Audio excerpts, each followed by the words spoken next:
नमस्कार, मैं हूं सत्यपाल और आप देख रहे हैं CWB हिंदी न्यूज। शक संवत 1946 विक्रम संवत 2081 आज श्रावण मास के कृष्ण पक्ष की प्रतिपदा यानी एकम तिथि और दिन सोमवार है। तदनुसार अंग्रेजी तारीख 22 जुलाई सन 2024। प्रतिपदा तिथि सोमवार दोपहर 1:12 तक रहेगी। आज यानी सोमवार से सावन महीने का आरंभ होने जा रहा है। आज सावन का पहला सोमवार का व्रत भी रखा जाएगा। सबसे पहले आज के मुख्य समाचार। 9 में आज निकलेगी ब्रजमंडल जलाभिषेक यात्रा। नालहड़ से शुरू होकर श्रृंगार श्रृंगेश्वर महादेव मंदिर पहुंचेगी। 36 बिरादरी के लोग करेंगे स्वागत। हरियाणा के स्कूलों में गुड मॉर्निंग की बजाय अब जय हिंद बोलेंगे बच्चे। शिक्षा मंत्री ने जारी किया आदेश। स्वास्थ्य विभाग जींद के द्वारा ATF स्कीम के तहत की जा रही है विभिन्न पदों पर भर्ती, बताएंगे पूरी अपडेट। हरियाणा TGT भर्ती का रास्ता हुआ साफ। एस्टेट वैधता बढ़ाने के फैसले को हाईकोर्ट की हरी झंडी मिली। जल्द जारी होगा परिणाम। मुख्यमंत्री ने विपक्ष पर साधा निशाना, बोले जिनके खुद के बही खाते खराब हो वो मांग रहे हैं हिसाब। 9 में ब्रजमंडल यात्रा से पहले इंटरनेट हुआ बंद। बल्क SMS पर भी रोक लगी। पैरामिलिट्री तैनात, ड्रोन से निगरानी। पिछले साल दंगा हुआ था। हरियाणा सरकार संघ किसानों की मीटिंग बेनतीजा। 7 घंटे चली SKM ने 32 सूत्रीय मांगे रखी। किसान यूनियन के प्रदेशाध्यक्ष बोले आंदोलन शुरू करेंगे। और बाइडेन राष्ट्रपति चुनाव नहीं लड़ेंगे, कहा अमेरिका के हित में फैसला लिया। डेमोक्रेटिक पार्टी से कमला हैरिस की उम्मीदवारी का किया समर्थन। और अब खबरें विस्तार से। हरियाणा में मानसून का अभी तक अच्छा असर देखने को नहीं मिला है। मौसम विभाग का कहना है कि अगले 3 दिन प्रदेश में बारिश आ सकती है। आज से मौसम बदलेगा और 24 जुलाई तक खराब रहेगा। मौसम विभाग ने आज करनाल, इसराना, सफीदो, जींद, पानीपत, असंध, कैथल, नीलाखेड़ी, शाहबाद, अंबाला, कालका, बराड़ा, जगाधरी, छछरौली, नारायणगढ़ और पंचकुला में बारिश आ सकती है। इस दौरान 30 से 40 किलोमीटर प्रति घंटे की रफ्तार से तेज हवा भी चल सकती है। दूसरी तरफ वर्षा नहीं होने से उमस बढ़ने के कारण तापमान में बढ़ोतरी हुई है। बारिश कम होने के कारण दोबारा से तापमान 40 डिग्री को पार कर गया है। दिन में उमस से लोग परेशान हैं। ज्यादातर क्षेत्रों में 22 से 24 जुलाई के दौरान हल्की से मध्यम वर्षा की संभावना मौसम विभाग ने व्यक्त की है। इस दौरान कुछ एक स्थानों पर तेज वर्षा भी हो सकती है। स्वास्थ्य विभाग जींद के द्वारा विभिन्न पदों पर भर्ती के लिए आवेदन मांगे गए हैं। जो भी उम्मीदवार इन पदों के लिए इच्छुक हैं वे अपने आवेदन ऑफलाइन माध्यम से भेज सकते हैं। महिला व पुरुष दोनों वर्गों के उम्मीदवार अपने लिए आवेदन कर सकते हैं। मेडिकल ऑफिसर के लिए उम्मीदवार किसी भी सरकारी मान्यता प्राप्त संस्थान से MBBS डिग्री धारक होने चाहिए। तो वहीं काउंसलर के लिए उम्मीदवार सरकारी मान्यता प्राप्त संस्थान से सोशल वर्क में ग्रेजुएट होने चाहिए। वहीं डाटा मैनेजर के लिए उम्मीदवार किसी भी सरकारी मान्यता प्राप्त संस्थान से ग्रेजुएशन पास किया होना चाहिए। तो वहीं नर्स के लिए उम्मीदवार सरकारी मान्यता प्राप्त संस्थान से ANM का डिप्लोमा धारक होने चाहिए। आवेदन करने की आखिरी तारीख 25 जुलाई 2024 है। न्यूनतम आयु 18 वर्ष और अधिकतम आयु 42 वर्ष तय की गई है। उम्मीदवारों से विनम्र निवेदन है कि भर्ती के लिए आवेदन करने से पहले आधिकारिक विज्ञापन अवश्य देख लें। हरियाणा के 9 में आज यानी सोमवार को जलाभिषेक यात्रा को देखते हुए 24 घंटे के लिए इंटरनेट बंद कर दिया गया है। पिछली बार 9 में हुई हिंसा को देखते हुए फैसला लिया गया है। यह इंटरनेट 22 जुलाई की शाम 6 बजे से लेकर 23 जुलाई की शाम 6 बजे तक बंद रहेगा। इसके अलावा बल्क SMS भेजने पर भी पाबंदी रहेगी। इस दौरान डोंगल इंटरनेट भी नहीं चलेगा। 9 के उपायुक्त धीरेन्द्र ने बताया कि जिले में शांति व सार्वजनिक व्यवस्था में किसी भी प्रकार की कोई गड़बड़ी को रोकने के लिए आदेश जारी किए गए हैं। सार्वजनिक सुविधा व लोगों की बुनियादी घरेलू जरूरतों को समझते हुए personal SMS, mobile recharge, banking SMS, voice call, corporate और घरेलू ब्रॉडबैंड व लीज लाइनों द्वारा मिलने वाली इंटरनेट सेवाओं को छूट दी गई है। देश के बड़े स्टील कारोबारी और हरियाणा के कुरुक्षेत्र से भाजपा सांसद नवीन जिंदल ने हिसार बीजेपी के नेताओं की टेंशन बढ़ा दी है। नवीन जिंदल ने हिसार पहुंचकर कहा कि हिसार से मेरा अलग ही लगाव है। जब भी हिसार की सेवा करने का मौका मिलेगा जिंदल परिवार उसको अपना सौभाग्य मानेगा। जहां तक हिसार विधानसभा से चुनाव लड़ने की बात है तो इसका फैसला भाजपा हाईकमान करेगा। पार्टी का जो भी निर्णय होगा हम पार्टी के साथ हैं। नवीन के बयान से बीजेपी के टिकट दावेदारों की चिंता बढ़ गई है। हिसार बीजेपी की सबसे सेफ सीट मानी जाती है। यहाँ 10 साल से बीजेपी बड़े मार्जिन से जीतती आ रही है। बता दें कि नवीन जिंदल की मां सावित्री जिंदल और पिता OP जिंदल हिसार से विधायक रह चुके हैं और उनका हिसार में मजबूत जनाधार माना जाता है।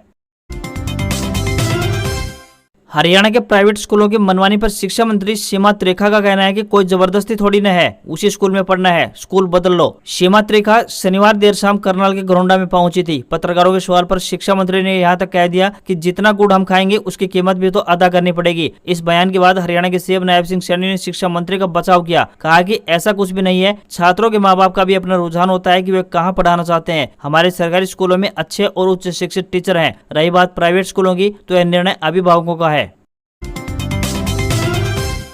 हरियाणा के नारनौल में प्रदर्शन कर रहे 70 लिपिक कर्मचारियों को पुलिस ने अरेस्ट कर लिया। जिले में मुख्यमंत्री का दौरा होने के कारण यातायात पुलिस स्टेशन खालडा यानी रघुनाथपुरा ले जाकर सभी लिपिक कर्मचारियों को नजरबंद कर दिया गया। लिपिक कर्मचारियों ने वेतनमान में बढ़ोतरी को लेकर स्थानीय लघु सचिवालय में विरोध प्रदर्शन किया। प्रदर्शन में जिले के सैकड़ों लिपिक जिला सचिवालय में एकजुट हुए। कर्मचारियों ने सीटीएम को ज्ञापन देने के बाद भाजपा जिलाध्यक्ष के आवास पर भी प्रदर्शन किया। लिपिक की मूल वेतनमान 35,400 रूपए मांग है, जिसे लेकर लिपिक वर्गीय कर्मचारी लंबे समय से संघर्ष कर रहे हैं। 2 बार बैठक होने के बाद भी लिपिक वर्गीय कर्मचारी की मांग सिरे नहीं चढ़ पाई है, जिस कारण लिपिक वर्ग में भारी विरोध है। अधिकारियों द्वारा भी माना गया है कि मांग बिल्कुल जायज है और तर्कसंगत है। इसके बावजूद भी सरकार अपने पत्ते नहीं खोल रही है। लिपिकों ने दोबारा से सरकार को चेताया कि जल्द से जल्द यदि उनकी जायज मांगे नहीं मानी गई तो लिपिक वर्ग एक बड़े आंदोलन की ओर अग्रसर होगा, जिसकी जिम्मेदारी सरकार की होगी।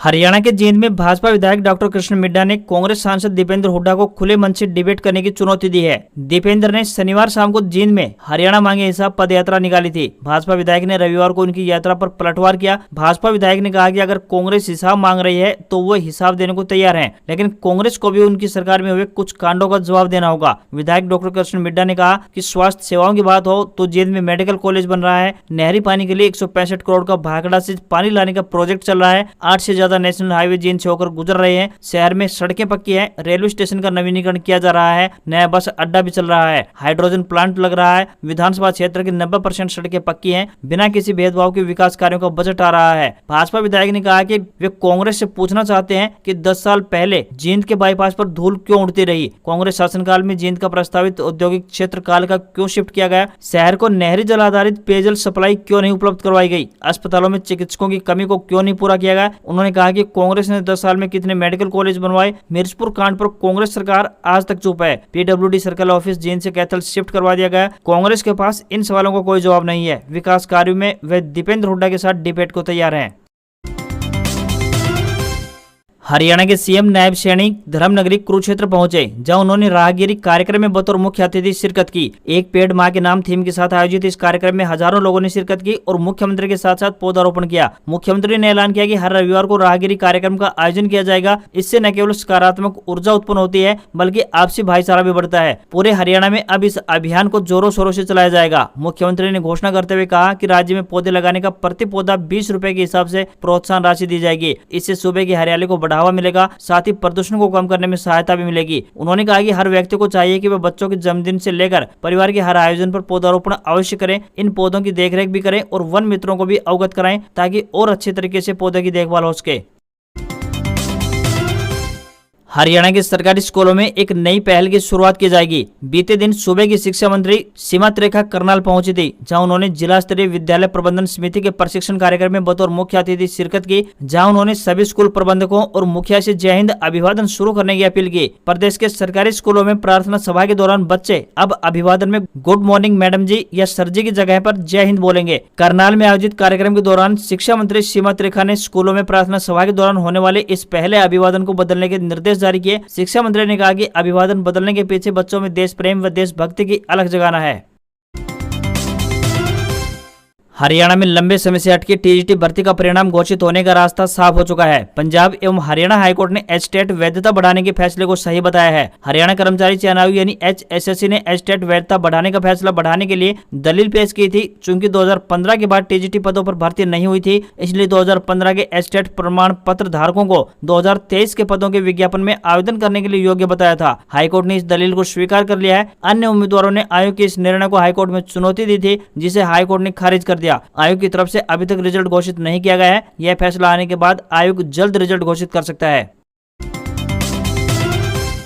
साल 2014 से 2016 के बीच हरियाणा के सरकारी स्कूलों में हुए 4 लाख फर्जी दाखिलों के मामले में सीबीआई ने शिक्षा विभाग के अधिकारियों पर शिकंजा कसना शुरू कर दिया है। इन फर्जी दाखिलों की आड़ में 300 करोड़ रुपए से अधिक का फर्जीवाड़ा सामने आया है। प्राथमिक जांच में प्रदेश के करीब 11,000 मिड डे मील इंचार्ज सहित प्राथमिक शिक्षा अधिकारियों यानी BEO का रिकॉर्ड तलब किया गया है। सीबीआई ने शिक्षा विभाग के अधिकारियों से पत्राचार कर साल 2014 से 2018 तक संबंधित जिलों में तैनात BEO, BEO और स्कूलों में मिड डे मील इंचार्ज का डाटा मांगा था, लेकिन शनिवार तक आधे से अधिक जिलों का डाटा निदेशालय के पास नहीं पहुंचा है। इस मामले में सीबीआई ने केस दर्ज करने के साथ ही शिक्षा निदेशालय पंचकुला को पत्र लिखकर वर्ष 2014 से 2016 तक सरकारी स्कूलों में आई मिड डे मील और बच्चों के लिए आने वाली वर्दी, बेंच व अन्य सभी प्रकार के फंडों का भी रिकॉर्ड तलब किया है। चंडीगढ़ में रविवार को संयुक्त किसान मोर्चा यानी एसकेएम की करीब 7 घंटे चली बैठक बेनतीजा रही। इसमें एसकेएम ने 32 सूत्रीय मांगे कमेटी के सामने रखी और उन पर विस्तृत रूप से चर्चा हुई, लेकिन किसी भी मांग को माना नहीं गया। सिर्फ एक ड्राफ्ट तैयार किया गया जिसे सरकार को भेजा जाएगा। सरकार इन मांगों पर अपनी मुहर लगाएगी। किसान यूनियन के प्रदेश अध्यक्ष रतन मान ने बताया कि मांगों में एक मांग बीमा कंपनियों से संबंधित भी रखी गई थी, क्योंकि जहां बीमा कंपनियों को अपना नुकसान होने का अंदेशा होता है वहां कंपनियां प्रीमियम वापस लौटा देती हैं और जहां मुनाफा दिखता है वहां का प्रीमियम नहीं लौटाती। ऐसे में किसानों के साथ कहीं न कहीं गलत हो रहा है। इसलिए मांग रखी गई कि सरकार की तरफ से कोई बीमा कंपनी का गठन किया जाए ताकि सभी किसानों को वह एक आंख से देखे। उन्होंने कहा कि आज की मीटिंग के बाद ड्राफ्ट सरकार के पास पहुंच जाएगा। अब हम ज्यादा इंतजार नहीं करेंगे। अगर कुछ ही दिन में सरकार का कोई फैसला नहीं आया तो हम आंदोलन शुरू कर देंगे। हरियाणा में कुछ ही महीनों बाद विधानसभा चुनाव होने वाले हैं और बीजेपी सरकार लोकसभा चुनाव के नतीजों से यह अनुभव कर चुकी है कि किसानों के आंदोलन का प्रभाव चुनाव पर सीधा सीधा पड़ सकता है। यूजीसी नेट परीक्षा रद्द करने के केंद्रीय शिक्षा मंत्रालय के फैसले के खिलाफ सुप्रीम कोर्ट में रविवार यानी 21 जुलाई को एक याचिका दायर की गई। केंद्र सरकार ने 19 जून को यूजीसी नेट की परीक्षा रद्द कर दी थी। ये परीक्षा रद्द करने से एक दिन पहले यानी 18 जून को हुई थी। याचिका एडवोकेट उज्जवल गौर ने दायर की है। पिटीशन में यूजीसी नेट की दोबारा परीक्षा कराने पर तब तक रोक लगाने का निर्देश देने का अनुरोध किया गया है जब तक कि सीबीआई नेट एग्जाम में हुई गड़बड़ियों की जांच पूरी न कर लेती। याचिका में कहा गया है कि सीबीआई के हालिया निष्कर्षों को ध्यान में रखते हुए फिर से परीक्षा आयोजित करने का निर्णय न केवल मनमाना है बल्कि अन्यायपूर्ण भी है। इसके अलावा सीबीआई की जांच से यह तथ्य सामने आया है कि क्वेश्चन पेपर लीक का दावा करने वाले सबूतों के साथ छेड़छाड़ की गई है। याचिका में यह दलील भी दी गई है कि नेट परीक्षा को अनावश्यक रद्द करने से उन अभ्यर्थियों को काफी परेशानी हुई है जिन्होंने इस महत्वपूर्ण परीक्षा के लिए कड़ी मेहनत की थी और साथ ही जिससे कि एग्जामिनेशन सिस्टम में उनका भरोसा कम हुआ है। उत्तर प्रदेश में बारिश से जुड़ी घटनाओं में पिछले 24 घंटे के दौरान 11 लोगों की मौत हो गई। मौसम विभाग ने 22 जुलाई को विदर्भ, छत्तीसगढ़, कर्नाटक, उत्तराखंड, उत्तर प्रदेश, हरियाणा, अरुणाचल प्रदेश, असम, मेघालय, मराठवाड़ा, आंध्र प्रदेश और तेलंगाना में कुछ स्थानों पर हल्की से भारी बारिश की संभावना जताई है। अगले 4 दिनों के दौरान कोंकण, गोवा, मध्य महाराष्ट्र, गुजरात और मध्य प्रदेश में भारी बारिश का अनुमान जताया गया है। तो वहीं गुजरात के सौराष्ट्र में शनिवार को ही भारी बारिश के चलते निचले इलाकों में बाढ़ जैसे हालात पैदा हो गए हैं। एनडीआरएफ की टीमें राहत और बचाव के लिए तैनात की गई है। उधर आंध्र प्रदेश के पूर्वी गोदावरी जिले में लगातार बारिश के चलते गोदावरी नदी खतरे के निशान से ऊपर बह रही है। इसके चलते झीलें ओवरफ्लो हो गई हैं और रोड कनेक्टिविटी टूट गई है। राजस्थान के सभी जिलों में आज बारिश का अलर्ट है। भीलवाड़ा और चित्तौड़गढ़ में तेज बारिश हो सकती है।